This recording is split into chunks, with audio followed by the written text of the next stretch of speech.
tadi simulasi. Baru simulasi tentang kesehatan keuangan keluarga. Pertama-tama, Ibu Desria akan memaparkan apa saja yang harus diperhatikan dalam pengelolaan keuangan rumah tangga. Waktunya tidak lama, Mas Ega, Bu Mita, Bu Mutia, mungkin hanya sejam aja sudah selesai. Silakan Bu Desria. Iya, Pak.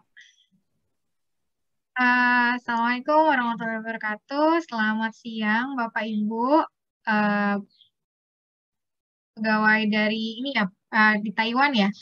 Terima kasih ya telah hadir di pengabdian kepada masyarakat kolaborasi internasional antara Kamar Dagang uh, Imigrasi dari Taiwan dengan Fakultas Ekonomi Universitas Negeri Jakarta dan Pasca Sarjana Universitas Negeri Jakarta. Sebelumnya perkenalkan, nama saya Destria Kurnianti.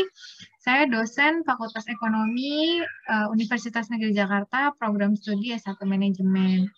Nah, sebelumnya mungkin saya mau tanya dulu nih ke Bapak Ibu semuanya yang sudah hadir ya, Bu Mutia, Bu Mita, dan Pak siapa nih tadi yang hadir.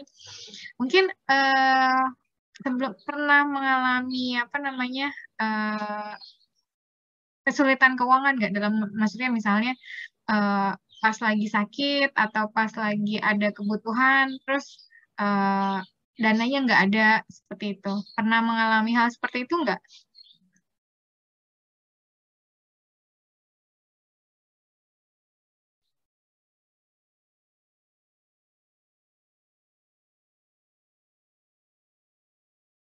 Bapak Ibu, gimana? Kira-kira pernah mengalami hal seperti itu nggak? Soalnya ini nanti saya mau ngebantu Bapak Ibu untuk mengecek nih kesehatan keuangan dari Bapak Ibu semua nih.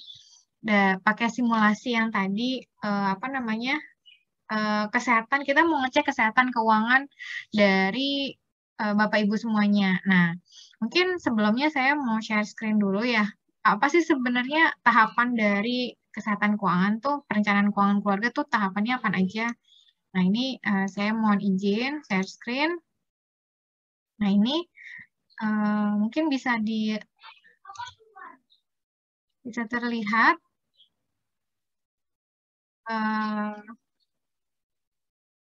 masalah keuangan keluarga. Masalah keuangan keluarga itu apa sih umumnya? Umumnya pertama karena boros, kemudian defisit, kemudian kesulitan menabung, kemudian biaya mendesak atau tidak terduga, kemudian hutang yang terlalu besar, kemudian investasi tidak optimal, kemudian investasi bodong, kemudian apalagi nih? Biasanya mungkin kan punya masalah keuangan keluarga ya. Nah, dari masalah-masalah keuangan keluarga ini kita bisa identifikasi nih mana yang masuk ke masalah karena kekurangan uang, yaitu boros. Uang itu pasti karena boros, kemudian karena defisit. Defisit ini dalam artian apa namanya, pengeluarannya lebih besar daripada pemasukannya. Itu defisit. Bukan boros, ini sudah sesuai apa namanya, pengeluarannya sudah sesuai, sudah dibudgetkan, cuma memang dari sisi penghasilannya, pemasukannya lebih kecil daripada pengeluarannya, nah itu defisit. Kemudian masalah berikutnya karena kekurangan uang adalah kesulitan menabung. Jadi kesulitan menabung ini sebenarnya bisa jadi karena memang tadi defisit atau bisa jadi karena boros. Jadi yang diutamakan itu pengeluaran dulu, baru menabung, sehingga tidak ada yang tersisa gitu yang digunakan untuk menabung. Makanya nanti di menabung ini sebenarnya ada tips nih bahwa menabung ini ketika kita menerima penghasilan itu sudah harus dialokasikan untuk menabung dulu sebelum digunakan untuk pengeluaran bulanan kita.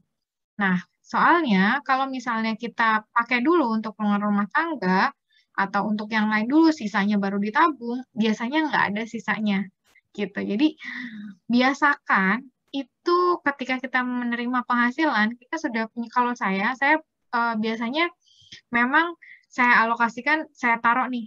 sekian-sekian, saya biasa kan bayar Shopee, bayar listrik, bayar PAM, bayar telepon, itu pakai Shopee Pay. Saya taruh sekian di Shopee Pay, nah itu adalah alokasi untuk pembayaran yang wajib-wajib tadi ya. Sisanya saya masukin ke tabungan, saya langsung alokasi misalnya dana untuk tabungan itu minimal 10% atau 20% dari penghasilan saya. Nah, sisanya baru digunakan untuk yang lain-lain, misalnya mau buat tabungan anak atau mau buat apa namanya pengeluaran rumah tangga, mau buat investasi gitu. Jadi kesulitan menabung ini sebenarnya bisa kalau misalnya masalahnya karena boros, tipsnya adalah ketika menerima penghasilan, utamakan menabung dulu gitu. Baru menggunakan sisanya untuk pengeluaran lain-lain. Jadi jangan menabungnya di akhir, jangan ada sisa baru nabung, jangan. Jadi pertama langsung sisihkan untuk tabungan gitu. Kemudian masalah kekurangan uang yang lainnya adalah karena adanya biaya mendesak atau tak terduga. Ini sebenarnya karena kita tidak punya dana darurat. Jadi salah satu perencanaan keuangan yang baik adalah kita punya dana darurat. Dana darurat itu ada nanti apa namanya paling nggak kita tuh harus punya minimal 6 kali pengeluaran bulanan kita itu untuk dana darurat. Dana darurat itu kenapa sih penting? Karena kalau misalnya kayak di masa pandemi kayak gini kan kita nggak tahu ya kondisi ekonomi tiba-tiba dipecat atau tiba-tiba kena COVID terus sakit terus nggak bisa bekerja kayak gitu. Otomatis kan kita harus punya dana ya untuk menutupi kebutuhan kita selama tadi kita tidak berpenghasilan. Nah, itu dari mana? Dari dana darurat. Seperti itu. Kemudian utang yang terlalu besar. Nah, ini juga bahaya ya. Ada indikator untuk keuangan yang sehat itu maksimal utang adalah 35%. Lebih dari 35% itu dikategorikan bahwa keuangan kita itu tidak sehat.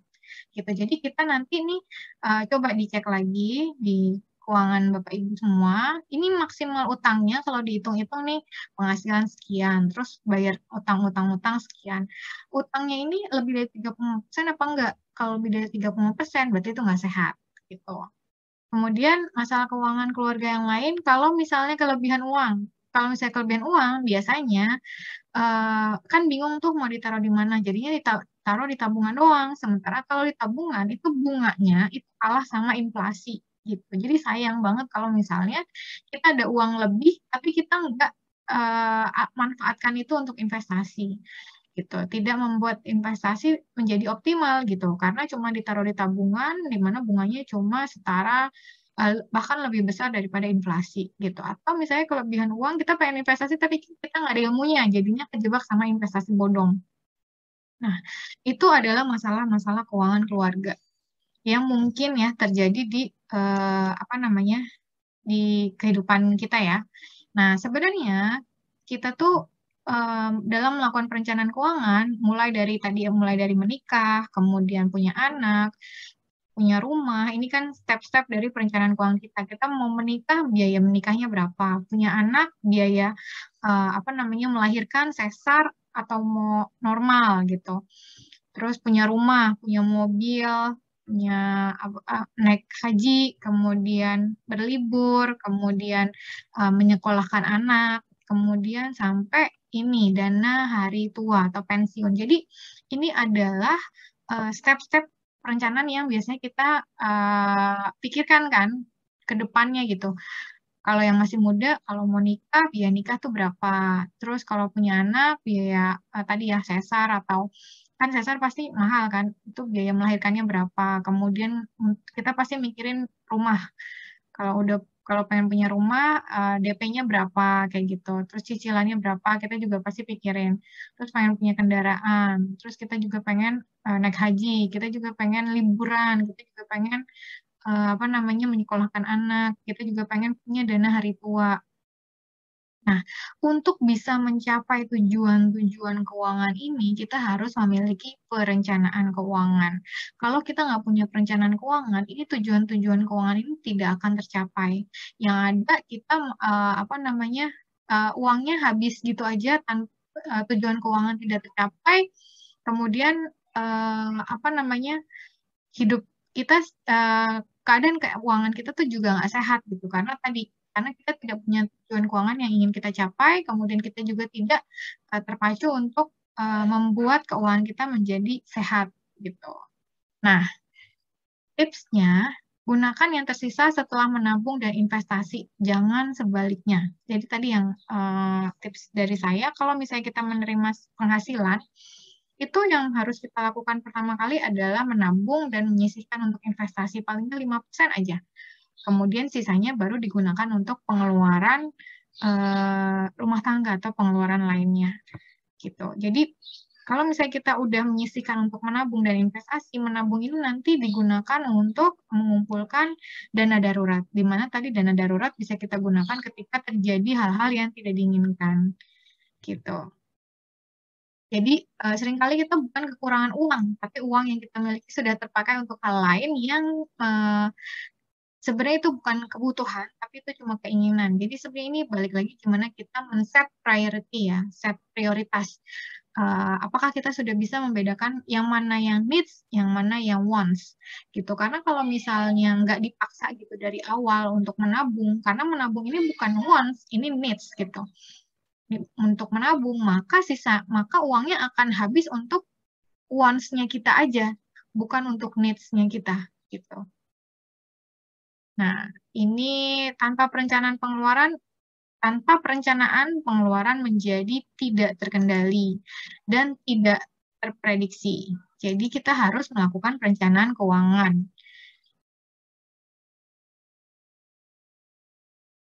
Sekarang mari kita belajar bagaimana merencanakan keuangan. Pengelolaan keuangan akan dapat dilakukan dengan baik jika Anda pertama membuat tujuan keuangan. Tujuan keuangan itu harus dengan metode yang SMART. SMART itu apa? Specific, measurable, attainable, realistic, time-bounded. SMART, misalnya apa nih? Misalnya kita pengen beli mobil. Nah, mobilnya itu harus spesifik. Kita bikin tuh mobil apa nih? Mau SUV, mau sport car, mau family car, mau apa? Mobil apa? Harus spesifik. Kemudian measurable. Measurable itu misalnya harga mobilnya berapa. Kemudian DP-nya berapa, cicilannya berapa. Kemudian apa namanya? Misalnya biaya-biaya yang melekatnya, pajaknya, kemudian biaya asuransinya itu berapa, itu juga dihitung. Jadi dihitung secara kuantitatif. Attainable itu maksudnya bisa dicapai. Bisa dicapai maksudnya itu tidak terlalu muluk. Misalnya kan kalau beli mobil nggak muluk-muluk ya. Yang muluk-muluk itu misalnya kita mau beli pesawat, pesawat pesawat jet gitu ya. Itu kan tidak attainable karena harganya mahal. Atau misalnya mau beli Tesla. Mungkin bisa aja sih beli Tesla, tapi kalau ini misalnya di versi saya ya, Tesla itu terlalu mahal gitu. Jadi mungkin untuk saya yang masih attainable itu Innova kayak gitu.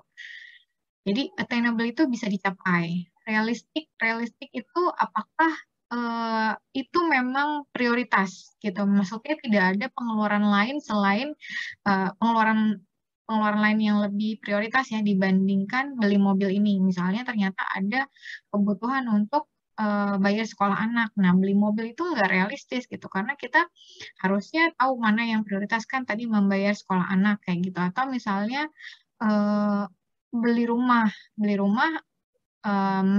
atau beli mobil kan lebih realistis beli rumah ya dibandingkan beli mobil. Masa beli mobil tapi rumahnya ngontrak kayak gitu. Jadi itu yang realistis. Kemudian time bonded. Time bonded ini adalah jangka waktunya. Jadi misalnya kita pengen meraih ini tuh dalam jangka waktu berapa lama beli mobilnya. Nah, itu tujuan keuangan. Nah, berikutnya nih yang paling menarik ya, kita harus mengetahui kondisi keuangan. Kondisi keuangan kita secara umum dan problematikanya. Nah, ini nih, sekarang saya mau ngajarin nih teman-teman, Bapak Ibu semuanya, untuk mengecek keadaan kesehatan keuangan. Nah, saya stop share. Mungkin ada yang mau jadi volunteer ya. Saya bantu mengecek kesehatan keuangannya.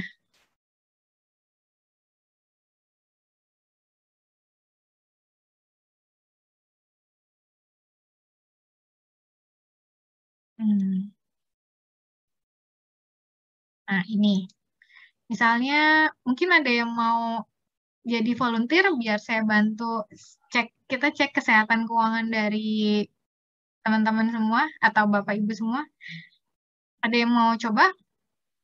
Biar saya bantu cek kesehatan keuangannya.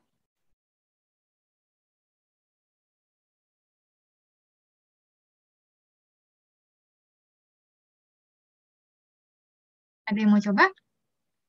Kita cek kesehatan keuangan berdasarkan indikator-indikator yang ada dalam rasio untuk mengukur kesehatan keuangan pribadi. Jadi kita harus tahu dulu nih kondisi keuangan kita sehat apa enggak sebelum kita menentukan membuat perencanaan keuangan. Mungkin ada yang mau coba jadi volunteer?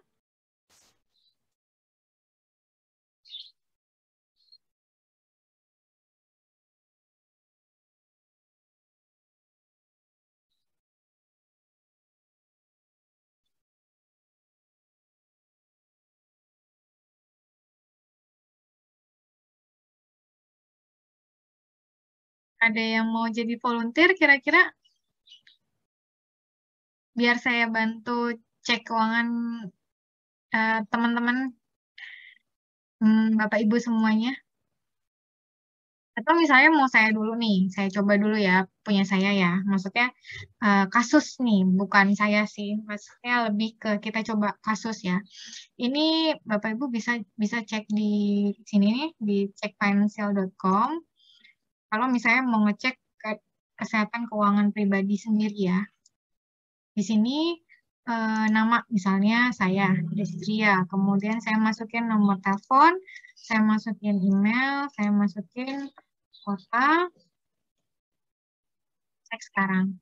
Nah, di sini saya diminta masukin gaji, bonus, dan tunjangan. Nah, ini benar-benar, kalau misalnya kita pengen tahu kondisi kesehatan keuangan kita benar-benar sehat apa enggak, ini harus jujur. Jujur, masukinnya tuh jujur semuanya. Biar kita tahu kondisi keuangan kita tuh sehat apa enggak. Jadi kayak orang ya, kayak manusia gitu ya. Kalau misalnya kita udah tahu sakit, itu kan harus disembuhin. Sama juga kayak kondisi keuangan. Kalau misalnya kondisi keuangan kita lagi nggak sehat, harus kita sembuhin atau itu jadi akan berlarut-larut gitu, akan berefek ke apa kondisi yang lainnya, nggak cuma kondisi keuangan, tapi juga misalnya keluarga ya, rumah tangga, kemudian apa pekerjaan kan banyak yang orang stres gara-gara keuangannya bermasalah, kerjanya jadi berantakan kayak gitu. Jadi ini kondisi kesehatan keuangan ini kita harus jujur sama diri kita sendiri. Pasnya sih itu harus benar-benar berdasarkan keadaan realnya gitu. Nah, misalnya ini kasus ya, ini kasus kita masukin gaji. Nggak direkam, Des. Oh, Sudah kok Pak, sudah direkam.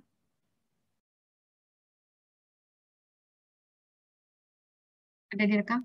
Nah, misalnya kita mau masukin nih, ini sebenarnya untuk platform pengecekan kesehatan keuangan ini ada beberapa ya. Ini saya kasih contoh yang Finansialku, bisa dicek finansialku.com atau nanti kita coba di Duitpedia. Kita coba di cek finansialku.com dulu ya. Kita masukin nih gaji kita berapa. Misalnya gaji milenial lah ya, fresh graduate itu misalnya 5 juta. Kemudian bunga atau hasil investasi misalnya nggak punya bunga dari obligasi atau dari investasi. Kemudian pendapatan pasifnya juga nggak ada, pendapatan lainnya nggak ada. Pajak karena apa namanya di bawah PTKP ya nanti nihil gitu jadinya donasi. Misalnya kita ada donasi 100.000 per bulan. Kemudian investasi tabungan biasanya nabungnya itu 2 juta misalnya. Terus cicilan utang misalnya 500.000. Belanja bulanan rumah tangga misalnya 1.500.000. Biaya lainnya nggak ada, lanjutkan. Nah, ini nanti akan keluar hasilnya. Saat ini pendapatan tahunan Anda lebih besar daripada pengeluaran konsumtif. Hasil pengecekan kondisi keuangan Anda adalah rasio tabungan itu rasio tabungan saya 58%. Idealnya rasio tabungan itu 20%. Jadi misalnya tadi gajinya 5 juta tuh. Nilai ideal sebenarnya untuk tabungan tuh minimal 20% dari 5 juta. Berarti 1 juta tuh udah cukup buat kita nabung gitu. Karena rasio tabungan ideal adalah minimal sampai dengan 20%. Gitu. Jadi misalnya kalau Bapak Ibu penghasilannya 10 juta, berarti minimal nabungnya berapa? 20% kali 10 juta. Berarti berapa tuh? 2 juta ya. Dari 10 juta, 2 juta itu untuk ditabung minimal itu. Kalau lebih boleh. Artinya rasio tabungan saya ideal. Sehat berarti. Kalau misalnya dari saving ratio, berarti saving ratio saya sehat.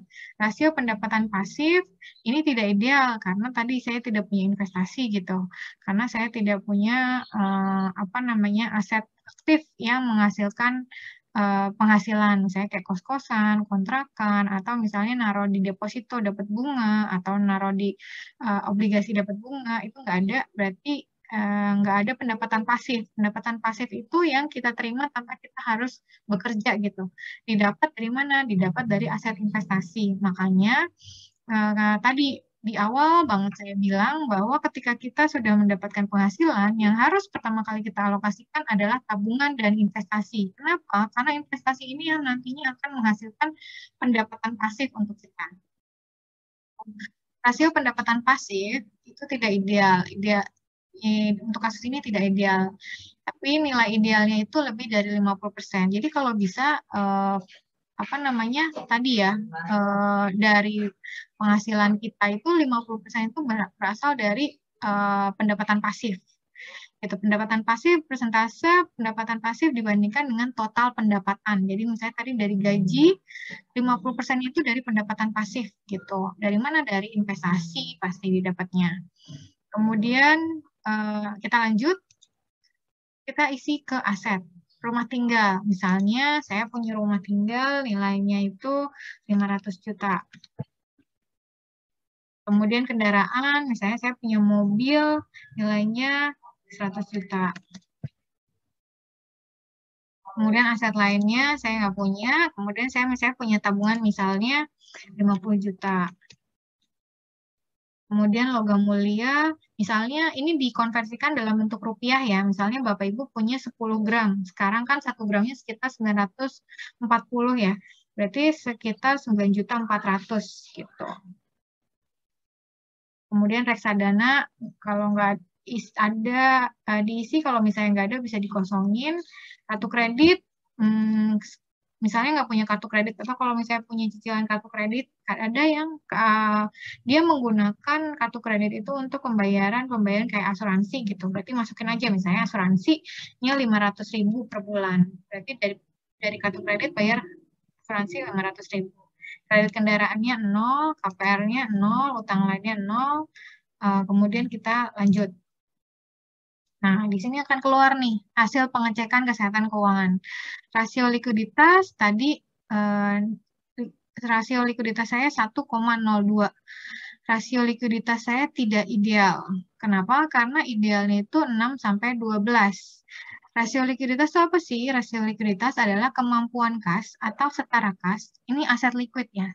Kas aset liquid itu yang dia mudah atau cepat dikonversi menjadi uang kas.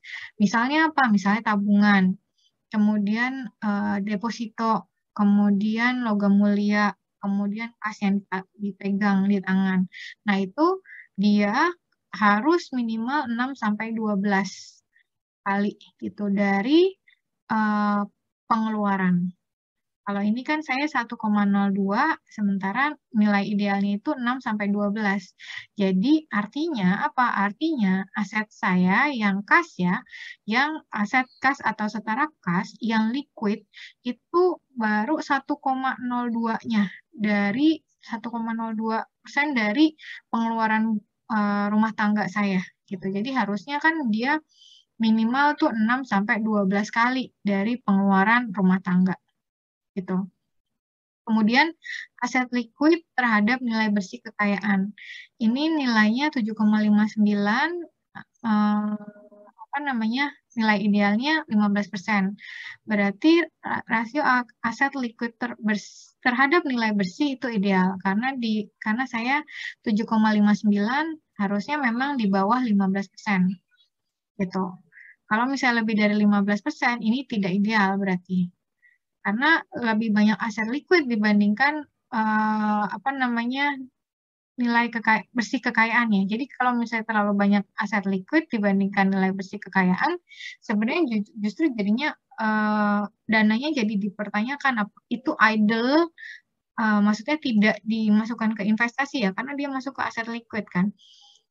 Harusnya dimasukkan ke aset liquid gitu, karena bukannya tidak bagus ya punya aset liquid yang besar, tapi kalau misalnya kita punya aset liquid yang besar, bukan dalam bentuk yang investasi, itu tidak akan menghasilkan pendapatan pasif gitu. Jadi kita ngejar tadi gimana caranya biar kita bisa dapat 50% itu pendapatan pasif gitu. Jadi nggak sekedar punya tabungan, tapi kita juga investasi tadi untuk apa? Untuk menghasilkan pendapatan pasif gitu. Kemudian rasio utang terhadap aset.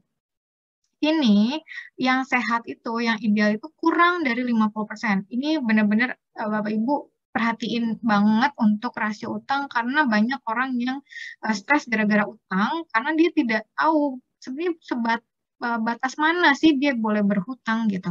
Jadi batas mananya itu adalah kurang dari 50%. Tapi kalau bisa nih, kalau berdasarkan aturan OJK, kemudian biar lebih sehat lagi, keuangannya itu kurang dari 35%. Jadi misalnya penghasilan Bapak Ibu tadi 10 juta, maka utang Bapak Ibu maksimal itu 3,5 juta.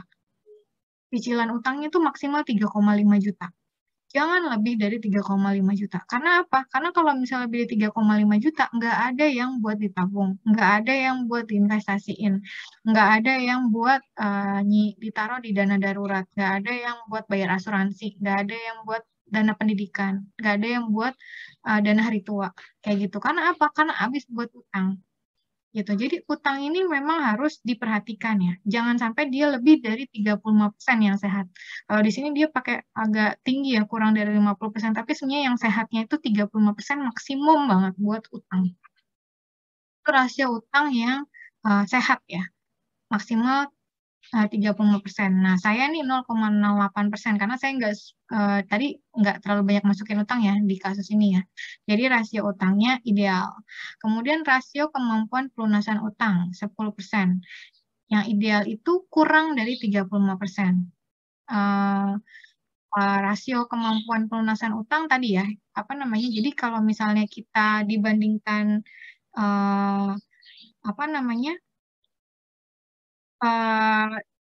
berapa besarnya pendapatan dalam setahun yang dapat digunakan untuk membayar utang tahunan.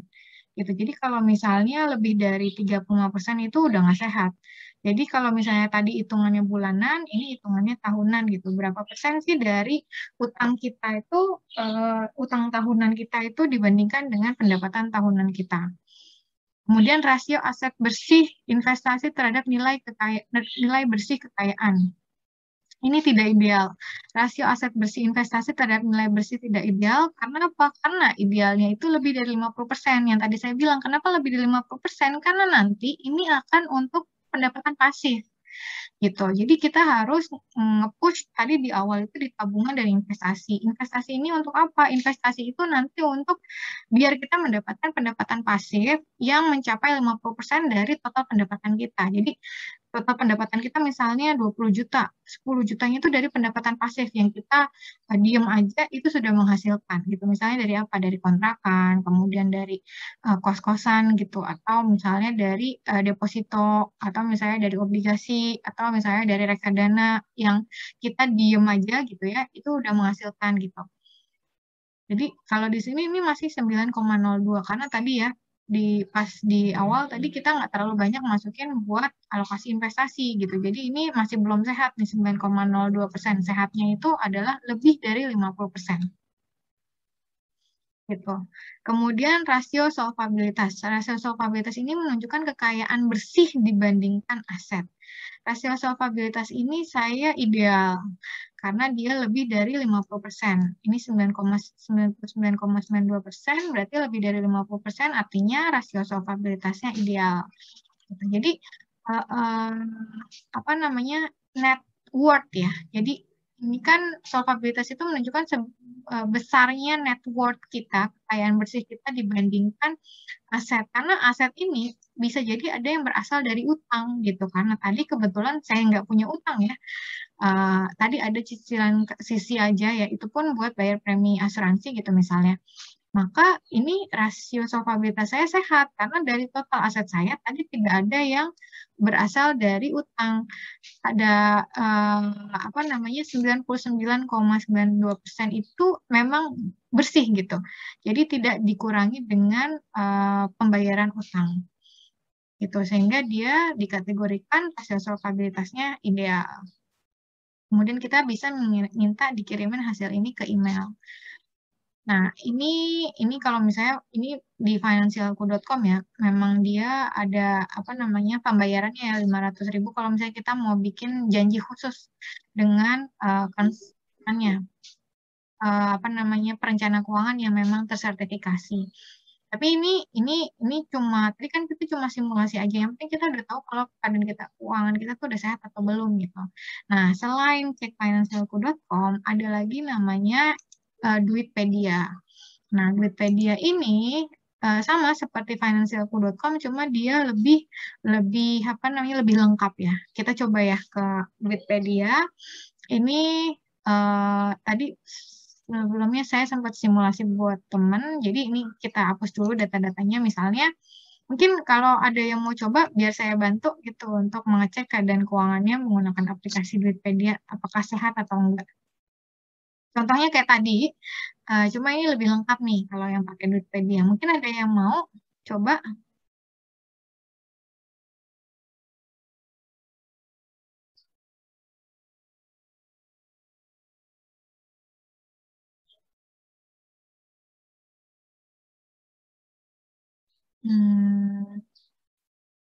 Ada yang mau coba?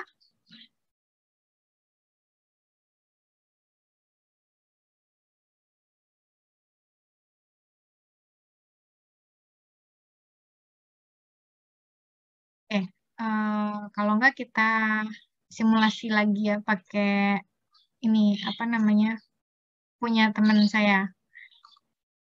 Nah ini kalau di sini dia tuh pertama pasti ngisi data diri dulu, data diri, kemudian ngisi nomor handphone, tanggal lahir, jenis kelamin, alamat, kota, kode pos, status menikah, bidang pekerjaan, nama perusahaan, posisi, lama bekerja, kemudian data tanggungan. Kenapa data tanggungan penting? Karena kan nanti ini akan berpengaruh terhadap pengeluaran rumah tangga ya. Kemudian kita juga akan hitung nanti di belakang nih kita bisa ngitung juga nih dana untuk pendidikan anaknya gitu. Kita bisa nyiapin sampai tadi ya step-step untuk perencanaan keuangan. Yang pertama kita nyiapin dana darurat, kemudian dana pendidikan, kemudian dana investasi, kemudian dana hari tua. Itu step-step untuk perencanaan keuangan ke belakang gitu. Tapi sebelumnya kita harus ngecek dulu kesehatan keuangan tadi ya. Kesehatan keuangan, kita masukin data tanggungan, submit, kemudian kita ngisi profil resiko. Profil resiko ini kita akan diminta untuk menjawab beberapa pertanyaan. Nih, misalnya bagaimana kondisi keuangan Anda saat ini? Misalnya dia jawab memiliki sumber pendapatan tetapi dengan pengeluaran yang besar.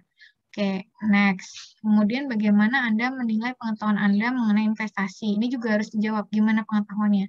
Baik sekali, baik, terbatas atau tidak tahu. Dia bilangnya baik gitu misalnya. Kemudian manakah di bawah ini yang menjadi pilihan Anda terhadap produk investasi? Nilai investasi stabil tetapi hasil investasi rendah, nilai investasi tidak sedikit berfluktuatif dengan hasil investasi sedikit lebih tinggi, nilai investasi lebih berfluktuatif dengan hasil investasi lebih tinggi, nilai investasi sangat berfluktuatif dengan hasil investasi sangat tinggi. Nah, ini kan tadi misalnya dia jawabnya nilai investasi sedikit berfluktuatif tapi dengan hasil investasi yang sedikit lebih tinggi. Oke, jadi jawab ini next. Kemudian pilihan mana dari pernyataan berikut yang menjadi tujuan investasi? Apakah untuk mengembangkan uang, kemudian fokusnya ke pertumbuhan yang maksimal, walaupun ada resikonya, atau memiliki tujuan keuangan dan rencana, fokusnya memperoleh pertumbuhan dari investasi yang ditanamkan. Jadi kalau yang atas ini fokusnya ini lebih agresif ya. Dia pertumbuhan yang maksimal. Dia bilang pertumbuhan yang maksimal. Kalau yang ini memperoleh pertumbuhan aja dari investasi yang ditanamkan. Tapi nggak maksimal nggak apa-apa karena dia juga mempertimbangkan risikonya. Kalau yang ini dia ingin investasi yang memberikan keamanan. Jadi nggak fokus ke pertumbuhan investasinya, nilainya, tapi yang penting nggak ada risikonya gitu. Yang penting aman. Kalau ini saya mengutamakan keamanan dan investasi yang ditanamkan. Jadi kalau ini masih itu ya, maksudnya benar-benar fokusnya nggak mau, yang penting aman, bukan ke nilai investasinya, pertumbuhan investasinya enggak. Nah, misalnya yang dia pilih nih yang ini.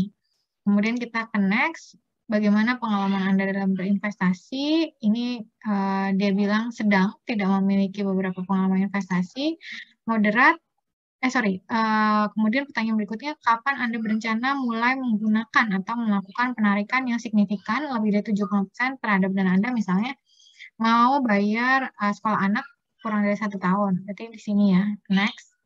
Kemudian jika Anda ditawarkan untuk melakukan investasi pada suatu bisnis yang pada tahun pertama mempunyai peluang untung sebesar 200% dan peluang rugi sebesar 100%. Jadi ada untung peluangnya 200%, ruginya 100% dari nilai investasi awal, berapakah nilai investasi yang Anda lakukan? Nah, dia jawab, sebagian dari pendapatan sebulan saya untuk mengetes potensi kenaikan dan penurunannya. Oke, next. Kemudian investasi Anda turun 15% dari nilai beli Anda. Bagaimana dari pernyataan ini yang akan Anda lakukan? Misalnya dia bilang kalau misalnya investasinya turun, dia mau nunggu paling nggak 3 bulan sebelum mengubah ke produk investasi yang lebih rendah risikonya. Oke, next. Kemudian pertanyaan berikutnya, manakah dari pernyataan di bawah ini yang paling tepat menggambarkan tingkat kenyamanan Anda terhadap fluktuasi investasi? Jadi investor itu ada yang tipenya konservatif, ada yang tipenya moderat, ada yang tipenya berkembang, ada yang tipenya agresif. Kalau yang konservatif berarti maunya nilai investasinya tetap gitu. Dan sama sekali nggak mau nilai investasinya negatif. Itu kalau investor yang konservatif. Kalau misalnya ada fluktuasi negatif, dia hanya bertahan di investasi tersebut dalam jangka waktu yang pendek gitu. Jadi dia nggak mau nilainya investasinya negatif. Turun sedikit langsung keluar gitu. Langsung pilih instrumen investasi yang lain. Nah, itu tipe yang konservatif karena sama sekali nggak mau mentoleransi risiko. Kalau yang moderat, itu dia mau menerima fluktuasi investasi yang negatif. Tapi ada jangka waktunya, maksimal 1 tahun. Kemudian dia memperoleh tingkat pengembalian yang sedikit lebih tinggi dari deposito berjangka. Jadi kalau yang moderat ini mau investasi di tadi aset yang berfluktuasi, ada fluktuasi negatifnya, tapi maksimal toleransi dia itu 1 tahun. Kemudian yang pasti adalah yang return-nya lebih besar daripada deposito berjangka. Gitu. Kemudian kalau yang berkembang, dia menerima fluktuasi negatif, jangka waktunya lebih lama, sampai 5 tahun, kemudian yang pasti akan cari investasi yang jauh lebih tinggi daripada deposito berjangka. Itu kalau investor yang tipe yang ini ya, berkembang ya.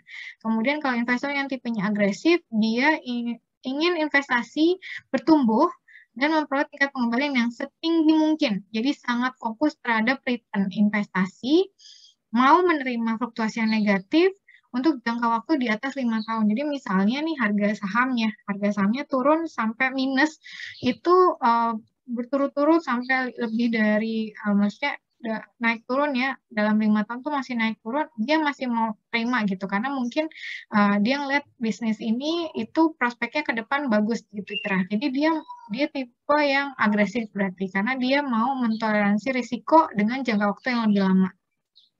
Gitu. Nah, misalnya teman saya ini memilihnya moderat, kita submit, Nah, berarti akan keluar nih nanti profil risikonya. Karena profil risiko ini akan menentukan di mana sebaiknya kita melakukan investasi. Kalau yang moderat, berarti kan investasinya dia dia mau mengambil risiko yang lebih besar, tapi tetap berhati-hati. Kemudian biasanya akan membatasi jumlah investasi pada instrumen yang berisiko. Jadi untuk instrumen-instrumen yang berisiko seperti saham itu jumlahnya alokasi dana yang dialokasikan itu sedikit dibandingkan investor yang tipenya agresif tadi. Gitu. Nah, udah kita isi, kita udah tahu nih kita profil risikonya apa. Kita sekarang ngecek ke profil keuangan. Nah, misalnya saya tadi ya, bukan? Nah, iya misalnya ini ada Mr. X gitu ya. Mr. X punya gaji bulanan, kita masukin 10 juta.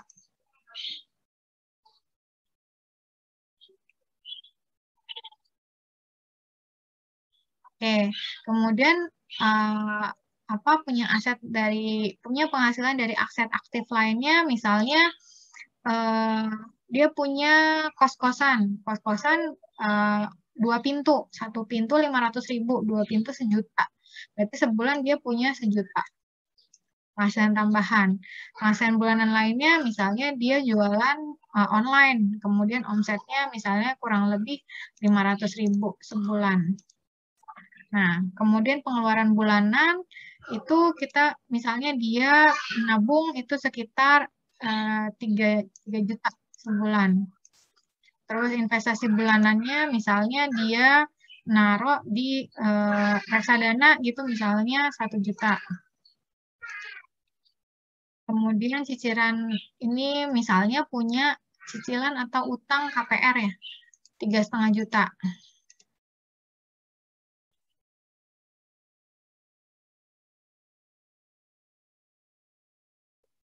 Kemudian angsuran konsumtif. Angsuran konsumtif bedanya apa sih sama yang atas? Kalau yang konsumtif itu ya berarti misalnya untuk beli mobil, untuk beli laptop, beli handphone, sesuatu yang sifatnya konsumtif dan tidak menghasilkan uang. Beda sama cicilan atau angsuran yang sifatnya produktif. Di sini nih yang produktif. Misalnya apa? Misalnya tadi KPR ya. KPR kenapa produktif? Karena nanti dia akan rumah itu kan nilainya akan naik terus gitu. Jadi itu dinilai sebagai investasi gitu, bukan sebagai sesuatu yang konsumtif kalau KPR. Premi asuransi bulanan itu misalnya 500.000. Kemudian rumah tangga pengeluarannya misalnya 2 juta. Kemudian transportasi misalnya 500.000. Untuk anak misalnya 3 juta ya. 2 juta nih. Pribadi misalnya buat hobi ya, suka nonton gitu kan, kita alokasiin bisa nih di sini. Yang nonton misalnya sekali nonton 50.000, sebulan 4 kali, berarti kan 200.000. Kalau kita taruh di sini 500.000. Sosial, biasanya kan kalau zakat tuh misalnya 2,5% ya, 2,5% kali tadi berapa gajinya 10 juta, berarti sekitar 250.000. Kemudian penghasilan tahunan, misalnya dapat THR-nya ini 10 juta. Terus bonus tahunannya misalnya 10 juta juga. Penghasilan tahunan lainnya misalnya 15 juta ya. Angsuran ini yang tahunan ya. Kalau di sini kan tadi yang bulanan ya, yang kita masukin ya. Di sini yang tahunan. Nah, kalau nggak ada, yang nggak usah dimasukin angsuran tahunan. Tapi ada juga yang pembayaran asuransinya tahunan, karena setahu saya ya beberapa asuransi misalnya kayak Allianz, Prudential itu kalau misalnya pakai yang pembayaran tahunan itu jadinya cashless. Cashless itu pakai kartu gitu, jadi dapat kartunya bukan reimburse biasanya kalau yang pembayaran premi asuransinya tahunan gitu. Karena tadi udah pembayaran premi asuransinya udah bulanan ya, 500.000, berarti di sini bukan yang tahunan, kita kosongin. Belanja hari raya misalnya kalau Idul Adha itu kan kita kurban. Kurban berapa? 2 juta. Terus pas Idul Fitri kita mudik berapa? 2 juta. Berarti totalnya 4 juta. Gitu. Terus pembayaran PBB ini rumah. Kemudian kalau misalnya kita mau liburan nih setahun sekali gitu ya. Ini kan pengeluaran tahunan, setahun sekali ke luar negeri gitu ya. Alokasikan aja 5-10 juta misalnya. Gitu. Pajak kendaraan misalnya 2 juta. Nah, udah cash flow, sekarang kita ke neraca. Neraca itu isinya adalah aset lancar, aset pribadi, aset investasi, utang jangka pendek, dan utang jangka panjang. Misalnya di sini kita punya kas di tangan. Kas di tangan itu benar-benar yang kita pegang. Di dompet kita itu berapa. Kemudian saldo tabungan. Saldo tabungan misalnya, ini contohnya kas di tangan itu saya misalnya 1 juta ya. 1 juta. Terus saldo tabungan kita punya 50 juta. Kemudian deposito misalnya punya 20 juta. Logam mulia nggak punya, lain-lain nggak punya. Perhiasan misalnya punya 10 juta nilainya. Properti yang ditempati misalnya 500 juta. Kendaraan misalnya tadi mobilnya itu 60 juta. Nah, obligasi ini aset investasi. Jadi misalnya punya obligasi, masukin sini berapa nilai obligasinya. Reksadana, saham masukin ke sini. Ini properti yang disewakan. Ini properti yang disewakan ini berarti bukan yang ditempati ya. Bukan yang ditempati. Misalnya kita punya rumah yang lain yang kita sewakan, itu nilainya berapa gitu. Nilainya misalnya 500 juta. Nah, itu untuk aset investasi. Kemudian utang jangka pendeknya, utang kartu kredit tadi, kartu kredit tadi misalnya di sini ada utang konsumtif. Utang konsumtifnya 1 juta. Nah, 1 juta ini itu pembayarannya lewat kartu kredit atau enggak gitu. Jadi kalau misalnya pembayaran lewat kartu kredit, berarti tadi di kartu kredit kita masukin ya.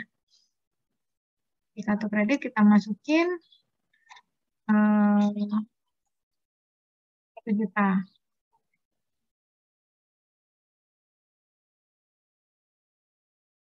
Kemudian kredit tanpa jaminan nggak ada, kredit kendaraan nggak ada, pinjaman pribadi nggak ada misalnya. Oke.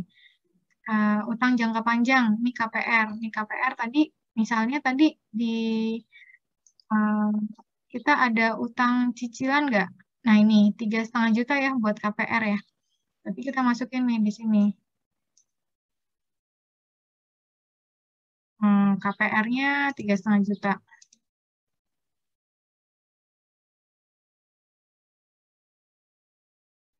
PA nggak ada, pinjaman lunak nggak ada, submit. Kemudian kita langsung ke, udah selesai, cash flow udah kita isi, neraca udah kita isi, sekarang kita ke financial check up. Dia langsung keluar hasilnya. Financial check up-nya misalnya, oh ternyata liquidity ratio saya poor nih. Yang harus kita perhatikan adalah yang moderate, yang poor dan moderate. Kalau yang healthy berarti udah nggak ada masalah. Berarti udah sehat. Indikator kesehatan keuangannya itu udah sehat gitu. Nah, yang poor nih, total aset kas yang liquidity ratio atau rasio likuiditas. Aset kasnya dibandingkan pengeluaran bulanannya itu rasionya 0,21. Sementara untuk yang ideal, yang healthy, itu dia harusnya antara 3-6. Artinya apa? Artinya dari pengeluaran bulanan saya sebesar 14.250.000 ini, harusnya paling nggak saya punya tiganya, 30% sampai 60%-nya itu aset berupa aset kas gitu. Jadi aset kas ini saya cuma 0,21. Harusnya nilainya adalah ini ya. Harusnya nilainya adalah minimal 3-6. Berarti kan ini kurang nih. Ini kurang. Jadi itu untuk apa itu liquidity itu, Bu Detria?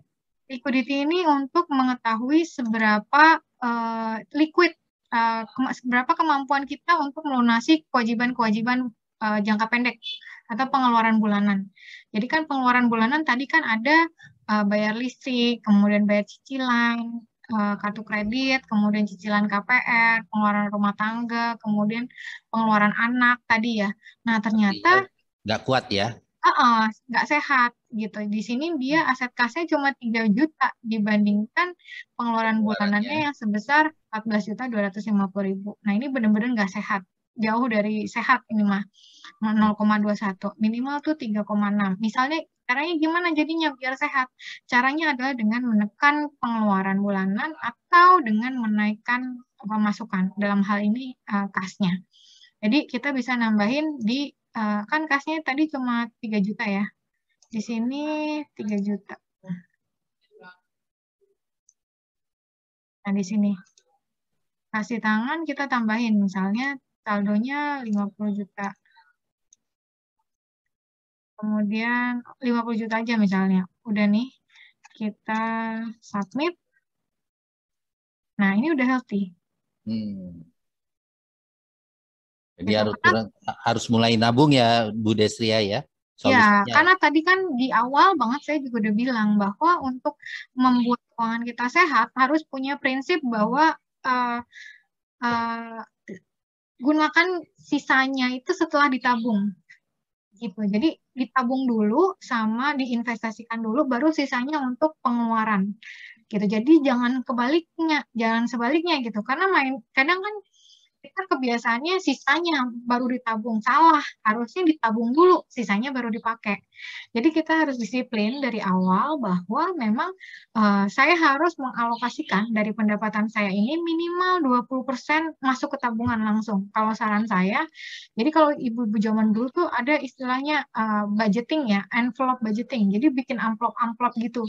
Amplop ini khusus untuk tabungan, amplop ini khusus untuk belanja bulanan, amplop ini khusus untuk jajan anak kayak gitu. Nah, kurang lebih kayak gitu, tapi bukan dalam bentuk amplop yang fisik, tapi misalnya dalam bentuk rekening tabungan gitu. Rekening tabungannya kita punya rekening tabungan terpisah antara pengeluaran bulanan dengan memang yang ditujukan untuk tabungan gitu. Jadi setiap dapat gaji itu kita langsung pindahin ke rekening tabungan minimal 20% dari penghasilan kita. Dengan begitu secara konsisten keuangan kita pasti pelan-pelan jadi sehat. Karena tadi tabungan itu nanti kalau misalnya udah sampai minimal untuk dana darurat itu 6 sampai 12 kali gitu. Jadi ditabung pelan-pelan sampai kita punya 6 sampai 12 kali pengeluaran bulanan itu kita udah punya dana darurat. Berarti paling nggak satu masalah selesai, kita punya dana darurat gitu. Kemudian tadi yang investasi nggak usah 20%, 10% aja gitu misalnya. 10% untuk ditaruh di reksadana. Nah, itu nanti kan pelan-pelan, nanti saya akan kasih contoh ya di sini ya, bahwa nilai ketika kita taruh di reksadana itu jauh lebih besar dibandingkan kita cuma taruh di tabungan. Nanti kita coba buka, kita coba di aplikasi Bibit. Bibit ini aplikasi untuk melihat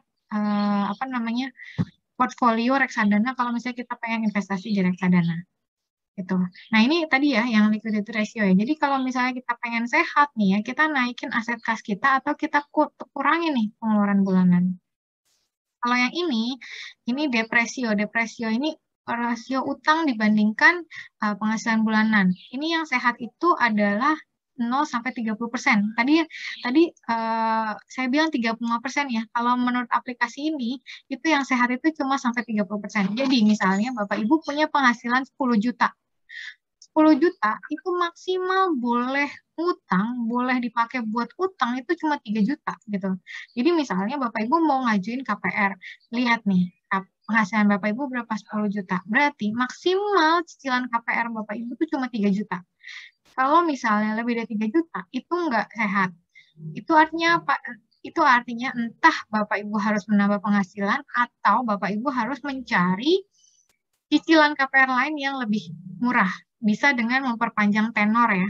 Kan jatuh tempo pembayaran KPR bisa misalnya yang tadinya itu 3,5 juta itu untuk 15 tahun, Bapak Ibu pilih yang 20 tahun gitu. Jadinya cicilannya cuma 2,5 juta. Berarti kan cuma 20% dari penghasilan bulanan Bapak Ibu yang 10 juta. Nah, itu tergolong sehat karena 20% itu ada di ini ya, yang idealnya itu kan 0 sampai 30%. Gitu. Jadi coba dihitung-hitung dari sekarang atau misalnya kalau nanti mau mengajukan kredit, mau mengajukan utang, mau pinjam ke bank, perhatikan bahwa tadi pinjaman utang kewajiban itu maksimal 30%. Gitu. Kalau misalnya lebih 30%, pasti nanti alokasi untuk apa namanya pos-pos yang lain yang akan terganggu gitu. Misalnya apa? Karena kalau misalnya ininya 50%, berarti kan tabungannya jadi berkurang. Kemudian, karena kan yang harus dilunasi berarti kan kewajiban dulu kan, baru nabung kan, kalau ada utang ya. Jadi, tabungannya jadi berkurang, kemudian investasinya jadi berkurang, kemudian pengeluaran rumah tangganya juga pasti berkurang, kemudian yang persiapan untuk dana hari tuanya pasti berkurang juga.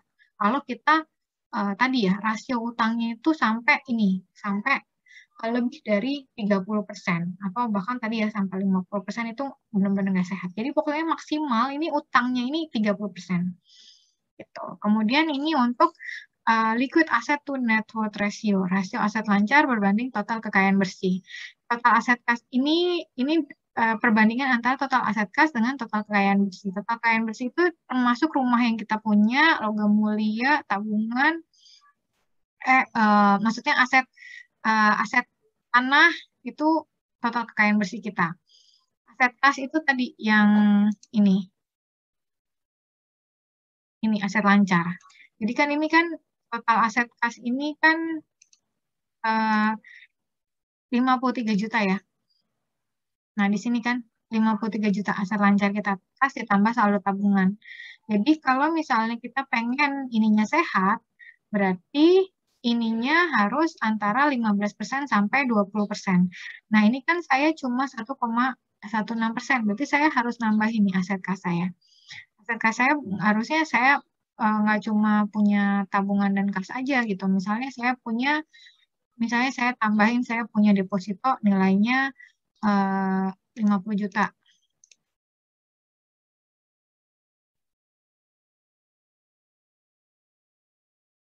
Nah, ini ternyata masih kur ya karena dia baru apa namanya 2,24 dari 15%, dari minimal 15%. Berarti kita mesti nambahin lagi nih aset kas kita. Jadi itu di sini kita tambahin lagi misalnya di apa namanya di tabungan kita tambahin jadi 100 juta.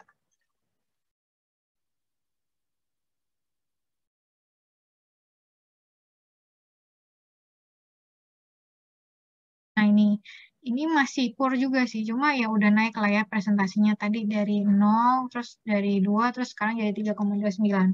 Tapi kita bisa tetap, ini bisa kita usahain terus jadinya kan, total aset kas kita naik terus dibandingkan total kekayaan bersih kita. Itu untuk indikator yang ini, liquid asset to net worth ratio. Kalau yang ini, net investment asset, itu artinya rasio investasi kita. Nah, ini moderat nih saya nih. Minimal itu sebenarnya 50% sampai 100%. Kenapa? Karena yang investasi ini, tadi yang saya bilang, dia ini yang nantinya akan jadi pendapatan pasif kita gitu. Jadi, investasi ini kan nanti nilainya di masa yang akan datang ya, kita dapat manfaatnya. Jadi ketika kita tidak, investasi ini yang akan bekerja ketika kita tidak, sudah tidak bekerja gitu. Jadi, aset ini yang nantinya akan memberikan penghasilan kepada kita tanpa kita harus bekerja gitu. Itu investasi. Nah, ini minimal itu 50% sampai 100%. Ini saya masih 43%. 43% dari 50% ini berarti harus dinaikin lagi nih total aset yang diinvestasikan dibandingkan kekayaan bersih. Misalnya di sini ya, total aset investasinya ini kan baru properti yang disewakan. Misalnya saya punya reksadana nilainya 100 juta. Saya beli reksadana gitu misalnya. Nah, ini nanti akan lebih naik lagi nih, 2,1 miliar gitu. Atau ini kita naikin lagi misalnya total aset yang diinvestasikannya aset yang investasi ya, kita tambahin, kita punya obligasi, tambahin. Terus saham, 50 juta.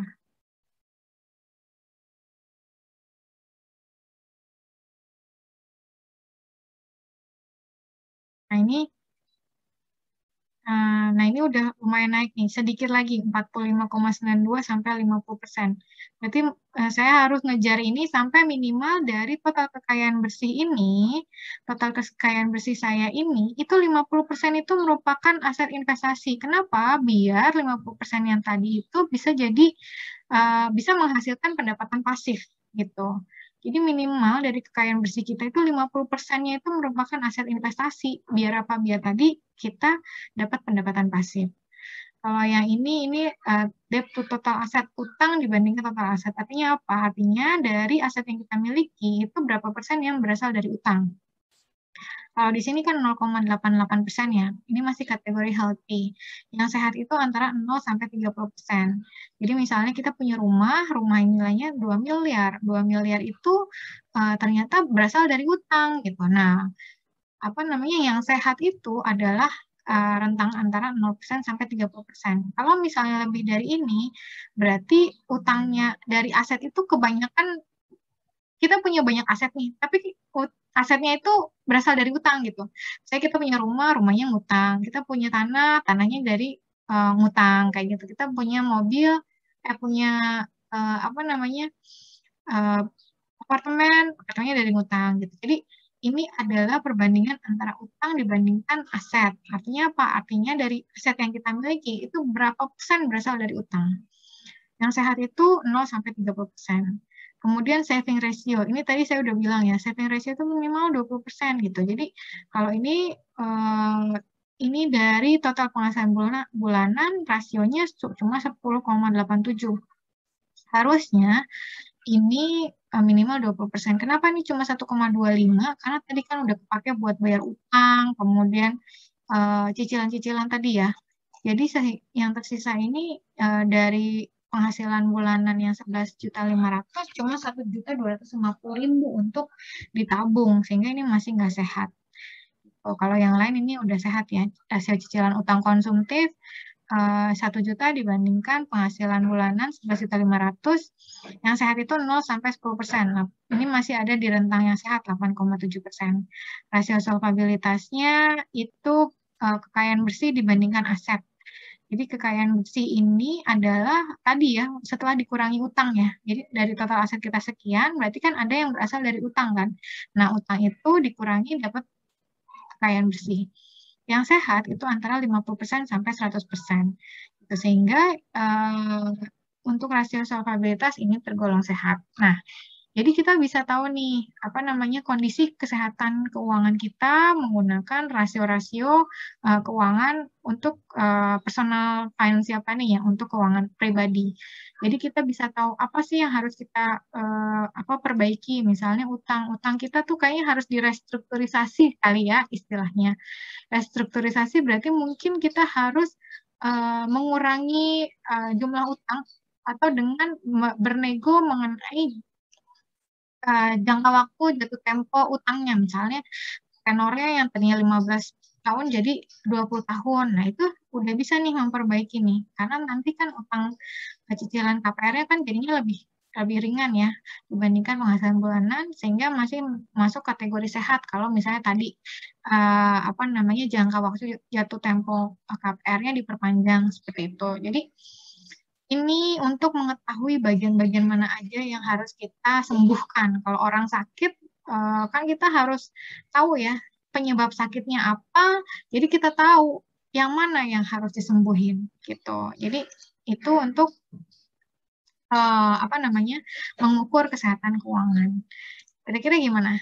Udah ada pencerahan atau tambah pusing atau jadi introspeksi ya? Oh iya. Kayaknya saya punya utang, tapi utangnya tadi kalau pakai rasio kesehatan keuangan, kayak utangnya lebih dari 30% deh. Berarti itu harus itu nggak sehat ya. Berarti harus disembuhin dulu tuh. Utangnya tuh harus tadi misalnya jangka waktunya diperpanjang sehingga cicilan per bulannya jadi lebih ringan, seperti itu. Mungkin ada yang ingin ditanyakan sampai sini untuk perencanaan keuangan. Kita juga bisa nih bikin perencanaan keuangan di Duitpedia ya. Tadi kan perencanaan keuangan, tadi kan kita udah mengukur kesehatan keuangan. Kita tuh bisa juga membuat perencanaan keuangan. Perencanaan keuangan ini apa namanya? Pertama yang harus kita perhatikan adalah ini dana darurat. Dana darurat ini kita masukin aja pengeluaran bulanan kita berapa misalnya. Jadi kan kalau di awal kan pengeluaran bulanan saya tuh misal di contoh tadi 14.250, jumlah tanggungan 3, berarti kebutuhan dana daruratnya itu sekitar 6 sampai 12 kali ini pengeluaran bulanan. Nah, ini kebutuhan dana daruratnya. Berarti saya harus punya dana darurat minimal segini. Gitu. Kemudian asumsi inflasi misalnya kita pakai inflasi yang dari ini ya, dari sistemnya 4%. Target waktu pencapaian misalnya kita ganti jadi 5 tahun.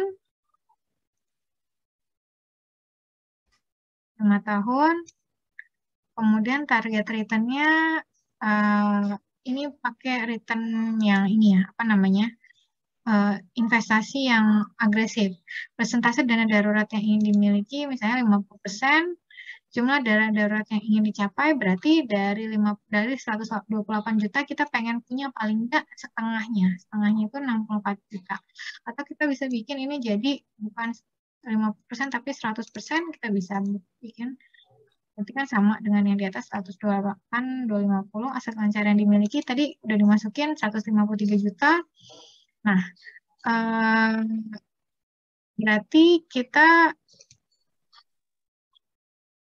ini kita bisa ngitung nih bahwa untuk dana darurat yang harus kita miliki itu minimal 128.250.000 gitu. Kemudian untuk aset investasi tadi kan kita belum ada ya investasi yang lamsam belum dimasukin investasi bulanan, investasi tahunan ini juga akan mempengaruhi kebutuhan dana darurat. Kemudian asuransi. Jadi tadi yang harus kita perhatikan setelah mengukur kesehatan keuangan adalah ini perencanaan berikut, perencanaan dana darurat, perencanaan asuransi, perencanaan pendidikan, perencanaan pensiun, dan tujuan lain. Tujuan lain ini bisa kita masukin. Misalnya kita mau masukinnya apa? Misalnya dana hari tua. Ini kita bisa masukin di sini. Kemudian yang kita punya saat ini berapa, kemudian asumsi inflasi berapa, target waktu pencapaian misalnya dana hari tua saya pensiun umur 65 tahun gitu. Sekarang umur saya 32 tahun gitu. Berarti misalnya 28 tambah 15 sekitar 43 tahun lagi. Berarti di sini saya masukin 43 tahun yang akan datang saya harus punya dana hari tua ini gitu. Target return-nya ini ya. Target return ini yang didapat melalui investasi. Ini besaran angka imbal hasil tergantung produk investasi dan jangka waktu investasi. Produk investasi yang paling cocok tergantung dari profil risiko. Karena tadi profil risikonya itu moderat ya. Jadi di sini dimasukinnya yang target return-nya 17%. Mungkin kalau profil risikonya agresif ini bukan 17%. Ini bisa jadi 50% gitu. Jadi ini dari sistem tergantung dari profil risikonya gitu. Kemudian disubmit. Nah, nanti kita bisa apa namanya? Bisa cetak.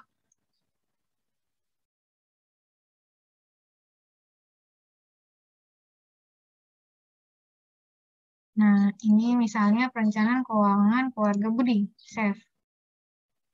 Nah, kita bisa ngelihat nih. Di sini ini yang satuan, kita bisa print laporannya. Nah, ini kita bisa print apa namanya? Perencanaan keuangan kita sendiri. Gitu. Ini untuk membeli asuransi, misalnya harusnya ada kebutuhan asuransi 3,3 miliar, berarti itu maunya dimasukinnya ke yang bulanan atau yang tahunan gitu. Ini bisa nanti kita checklist nih. Misalnya kita masukin bulanan, berarti preminya ini yang 857 per bulan. Atau yang tahunan, berarti masukinnya pembayarannya yang 10.292. Duitpedia ini dari mana Des yang ngembangkan Des? Ini dari ini Pak, Family Advisor, Financial Family Advisor. Oh, dari asosiasinya ya? Iya, ada asosiasinya. Oh, siap. Gitu. Ini buat kalau misalnya mau diotak-atik, kalau misalnya pakai tahunan, ini ada apa namanya, sisa cash flow-nya, kalau kita bayar tahunan, sisa cash flow-nya 6 juta. Tapi kalau misalnya kita bayar bulanan, itu sisa cash flow-nya malah negatif gitu. Jadi mungkin akan lebih baik kalau kita bayarnya tahunan nih, bayar asuransinya. Gitu. Nah ini yang lain ya, untuk dana pendidikan, kemudian untuk dana pensiun, itu kita juga bisa apa namanya, simulasikan di sini. Gitu. Tergantung dari kebutuhan Bapak Ibu, kemudian dari profil resiko. Tadi kan kita udah masukin profil resiko. Nah, karena nanti di sini di perencanaan keuangan angka-angka ini tergantung dari apa namanya, data dari yang mereka miliki sama profil resiko kita. Gitu. Jadi tadi misalnya kayak target return di sini kan 7%, kenapa? Karena tadi kan profil resiko kita moderat ya. Kalau yang agresif mungkin lebih tinggi gitu target return-nya. Seperti itu. Menurut saya ini sangat paling enggak kita bisa mengecek financial check-up-nya. Gimana kondisi kesehatan keuangan kita, paling enggak itu dulu yang kita harus tahu. Sehat apa enggak. Jangan sampai kita lagi sakit tapi kita nggak tahu gitu. Kondisi keuangan keluarga kita, keuangan kita, dan apa mengutamakan saving sebelum pengeluaran lainnya, itu yang penting itu ya Bu Destria ya. Nah, saving, investasi sebelum pengeluaran lainnya. Sama tadi kebutuhan dana darurat Pak, karena kan apalagi di masa pandemi kayak gini ya, banyak orang yang kaget gitu tiba-tiba dipecat atau tiba-tiba nggak bisa bekerja lagi, makanya itu fungsi dari dana darurat. Paling nggak nih mungkin Bapak Ibu harusnya Pak saat ini ditanya ke diri sendiri, saya udah punya belum ya dana darurat 6-12 kali pengeluaran? Kalau belum punya, fokusnya ke sana dulu. Gitu. Tapi kalau misalnya ada utang, berarti fokus ke bayar utang sambil nyiapin dana darurat tadi. Dari mana dana darurat bisa dikumpulin? Dari tabungan. Gitu. Makanya tadi di awal harusnya ketika kita dapat penghasilan atau dapat gaji dan lain sebagainya, langsung alokasikan untuk tabungan. Minimal 20% gitu.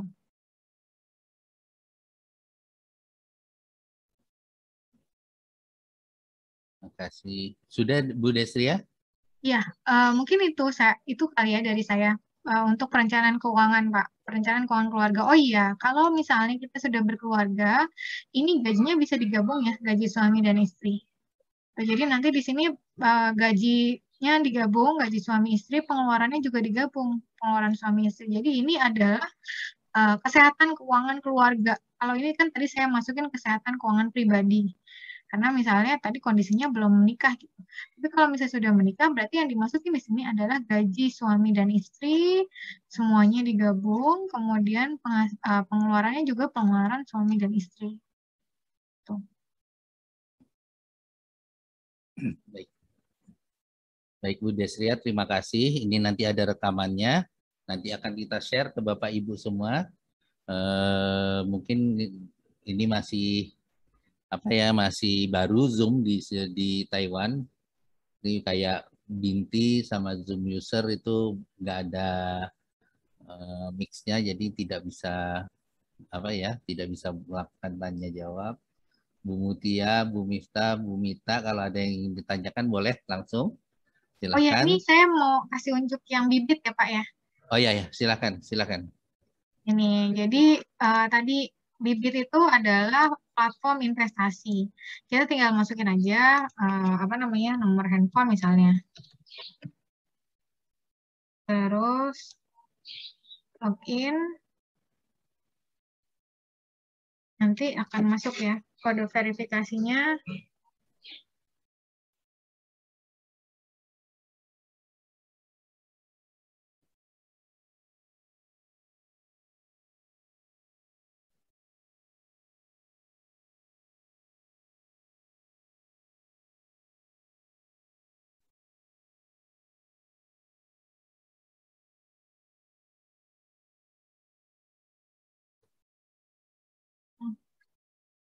Kodenya salah. Ini belum masuk nih, bentar Pak.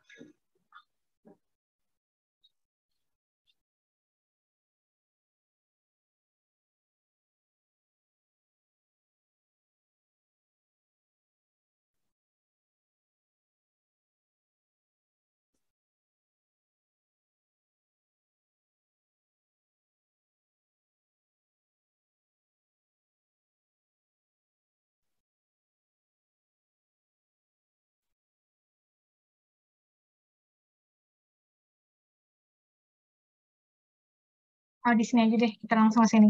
Misalnya tadi ulang tahun saya ya Pak ya. Kita ke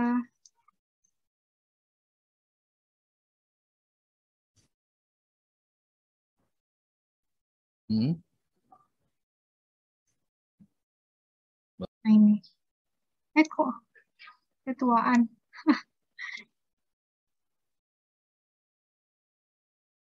Nah, oke. Terus nanti dia next, kita akan next.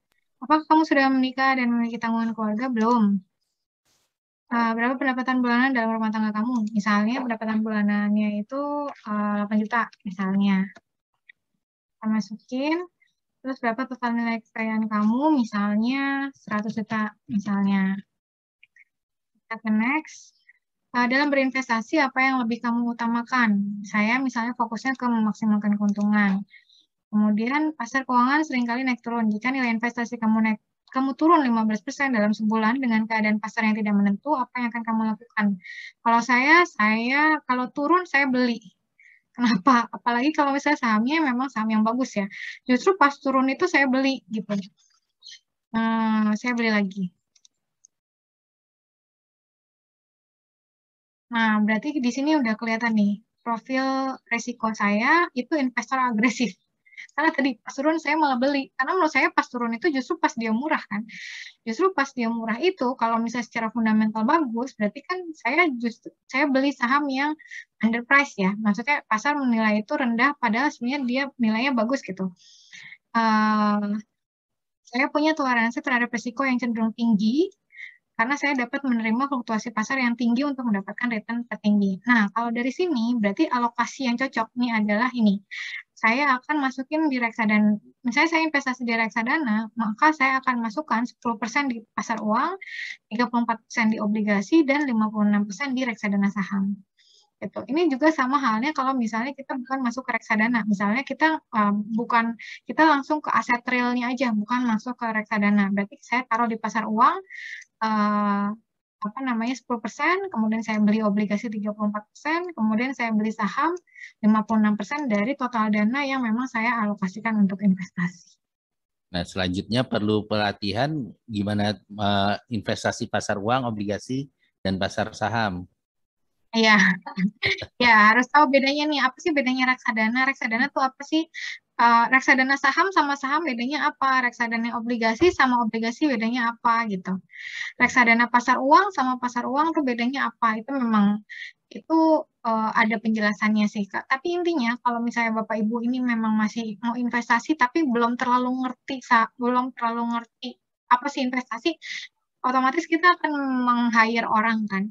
Nah, kalau kita meng-hire orang, kita berarti pakai perusahaan reksadana gitu. Karena perusahaan reksadana ini yang akan mengalokasikan tadi uang kita yang diinvestasikan, yang kita mau investasikan tapi kita nggak tahu mau taruh di mana, berapa, kita minta tolong nih sama perusahaan sekuritas. Mereka yang akan mengalokasikan gitu di reksadana berapa persen di pasar uang, berapa persen di obligasi, berapa persen di saham, gitu. Kita minta tolong sama si perusahaan sekuritas ini, gitu.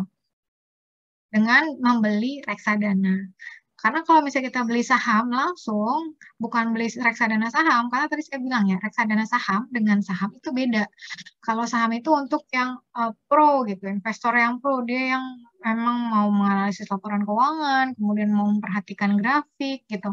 Tapi kita nggak punya waktu dan kita nggak punya ilmu, kita kasih aja ke perusahaan sekuritas. Kita langsung beli namanya instrumen reksadana. Nah, reksadana ini nanti manajer investasi yang akan mengalokasikan. Apa namanya, kita beli reksadana saham, berarti ketika kita beli reksadana saham, beli di saham mana aja, ini perusahaan reksadana yang akan mengalokasikan. Beli di saham ini berapa persen, beli di saham ini berapa persen, itu mereka yang ngurus gitu. Kita terima jadi aja berapa returnnya. Itu tuh kalau reksadana. Tapi kalau saham berarti kita harus memperhatikan tadi apa namanya dari masing-masing saham itu apa namanya pairnya berapa, indikator-indikator saham itu bagusnya dari mana deh? Dari pair misalnya, kemudian dari laporan laporan keuangannya, fundamentalnya gitu, dari rasio-rasio keuangannya. Tapi kan itu ribet ya dan butuh ilmu gitu. Jadi kalau misalnya masih belajar, masih awal-awal, kita beli reksadana. Reksadana adalah aset investasi untuk pemula. Gitu, karena kita meng-hire manajer investasi untuk mengalokasikan apa namanya dana kita tadi untuk diinvestasikan di aset-aset yang menurut mereka itu memberikan return yang positif. Daripada kita taruh, kita nggak tahu, kita buta gitu ya, naruh di mana, berapa, nilai aset investasi kita malah jadi negatif kan kita nggak mau. Gitu. Jadi kalau misalnya masih pertama-tama mau coba investasi, cobalah reksadana. Reksadananya di mana aja bisa ya. Oke, Des, cukup saya pikir. Nanti kalau pertanyaan lebih lanjut, nanti bisa menghubungi kami. Nanti kami bagikan melalui kontak person yang Bapak Ibu kenal semuanya.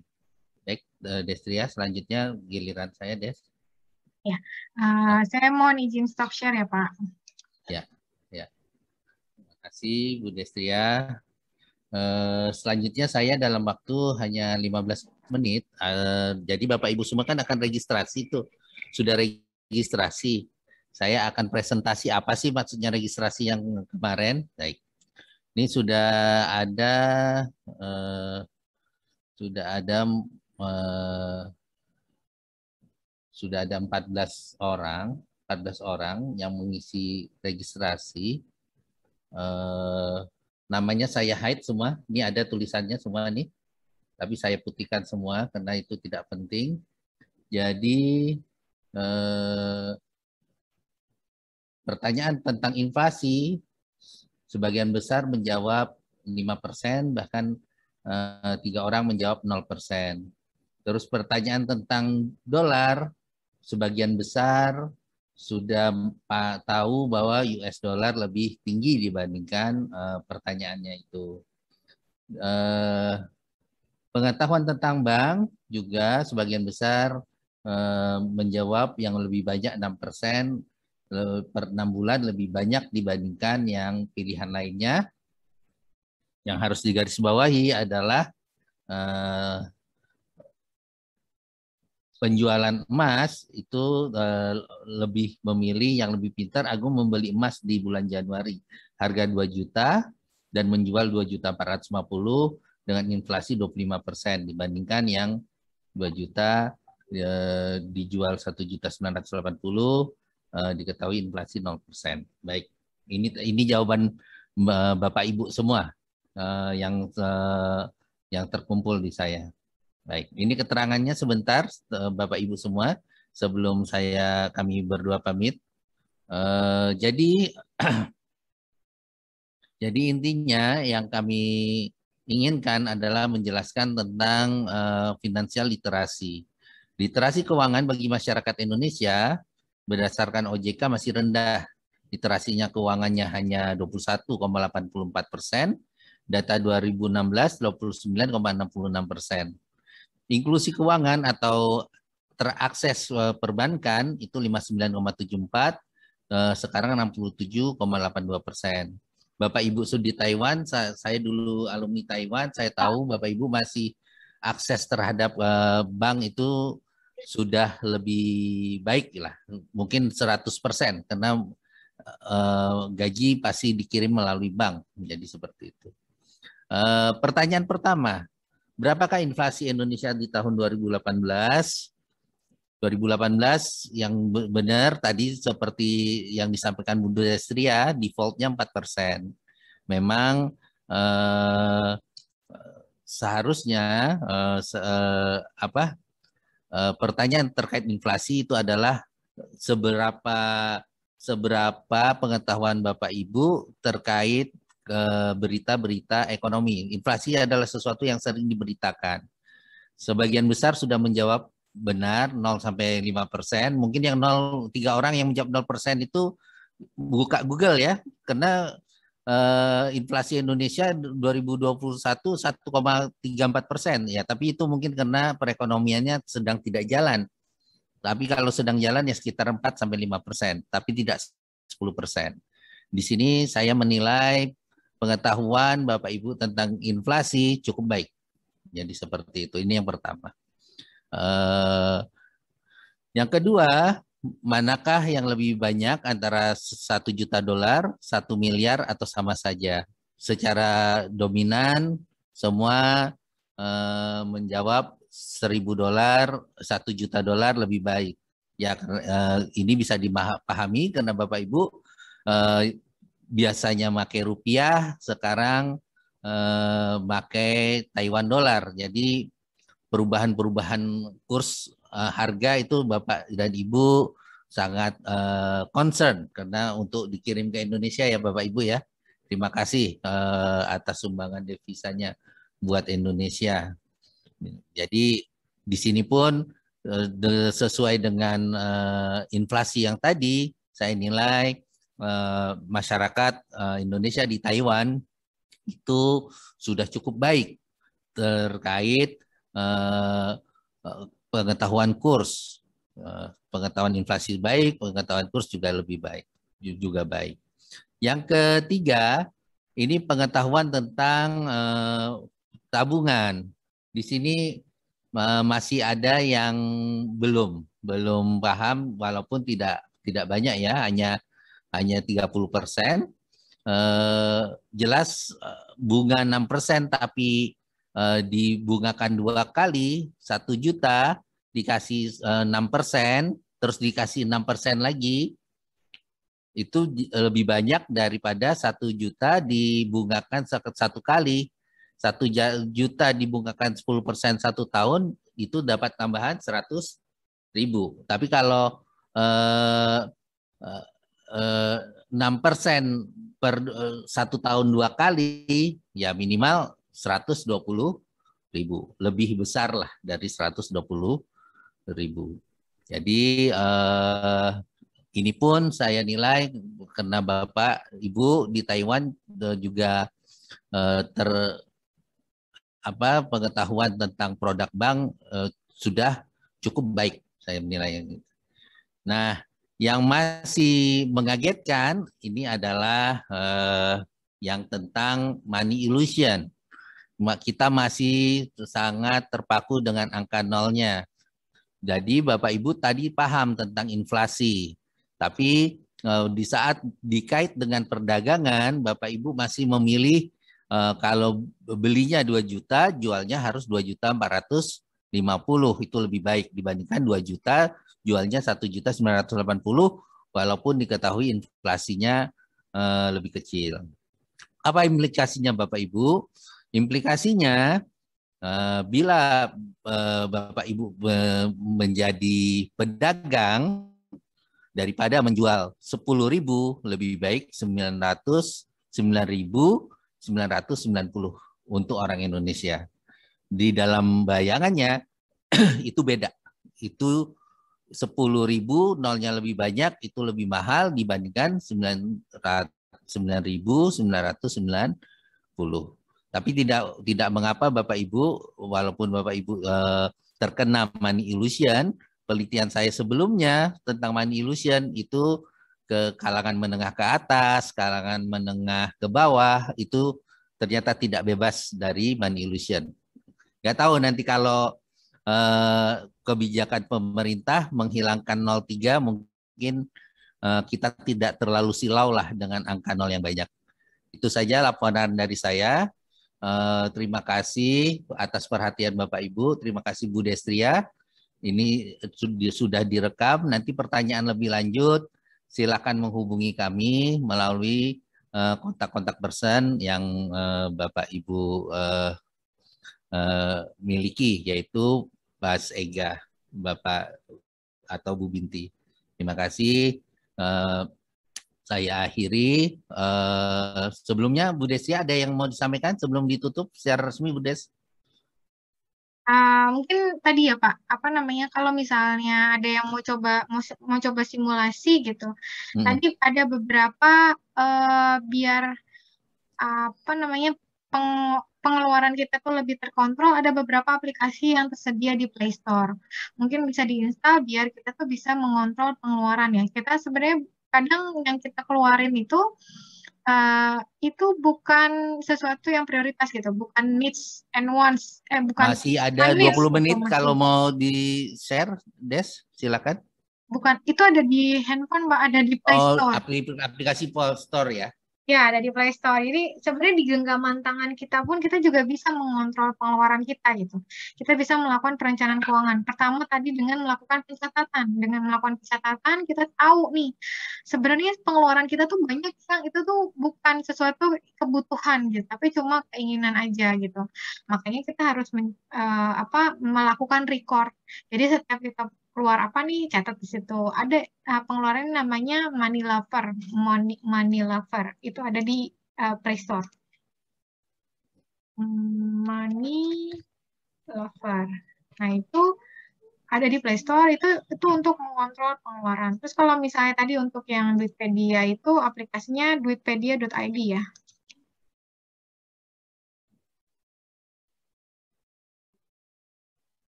Gitu. Jadi mungkin pengen tadi malu kali ya, mungkin mau coba mengukur kesehatan keuangan, malu gitu ada yang lain. Coba sendiri nggak apa-apa, nanti ditanyain ke saya ini gimana ya Bu ya, maksudnya bacanya gimana gitu. Mungkin bisa ditanyain ke saya. Nah ini tapi dicoba dulu apa dimasukin yang apa data-data kita sendiri gitu. Pengeluaran kita gimana, pemasukan kita gimana, masukin secara jujur biar kita tahu kondisi keuangan kita tuh sehat apa enggak. Kalau kita nggak jujur, kita jadi nggak tahu apa yang mesti dibenerin, apa yang mesti disembuhin gitu. Gitu. Mungkin itu aja Pak. Jadi kita bisa memanfaatkan banyak aplikasi di Play Store tersedia untuk melakukan pencatatan. Terus sebenarnya mungkin kalau misalnya mau meminimalisir, sebenarnya kadang saya juga memanfaatkan Shopee Pay atau Tokopedia ya OVO untuk pengeluaran-pengeluaran bulanan saya. Jadi saya taruh ke sana. Pertama yang saya manfaatin tuh cashback-nya. Jadi kalau saya bayar sendiri gitu ya lewat M-Banking itu misalnya saya bayar bayar internet nih, bayar IndiHome 316.500. Itu kalau pakai M-Banking malah saya kena cas gitu biaya admin berapa 2,5. Tapi kalau pakai Shopee Pay itu saya dapat cashback. Kemarin saya dapat cashback sampai 15.000. Kan lumayan ya, ada potongan-potongan gitu. Ketika kita memanfaatkan tadi marketplace di mana kita bisa melakukan pembayaran-pembayaran listrik, telepon, internet, BPJS, banyak kan fitur-fiturnya tuh di Shopee. Kita bisa bayar-bayar lewat situ dengan terus kita apa namanya kita sudah mengalokasikan jadi udah nyisihin gitu untuk yang wajib-wajib kita bayar sama kita bisa manfaatin cashbacknya juga gitu sih itu perencanaan keuangan saya pribadi sih jadi mungkin bisa dicoba sendiri maksudnya di keuangan Bapak Ibu sekalian sendiri gitu mungkin itu aja Pak.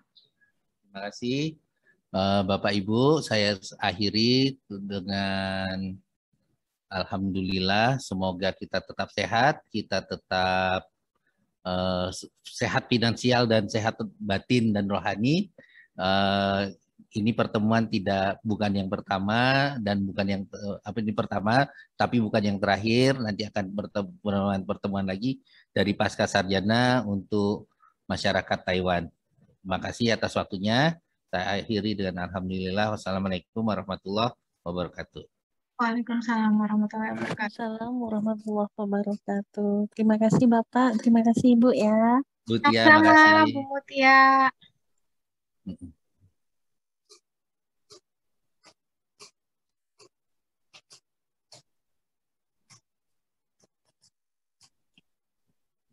Recordnya diselesaikan, Des.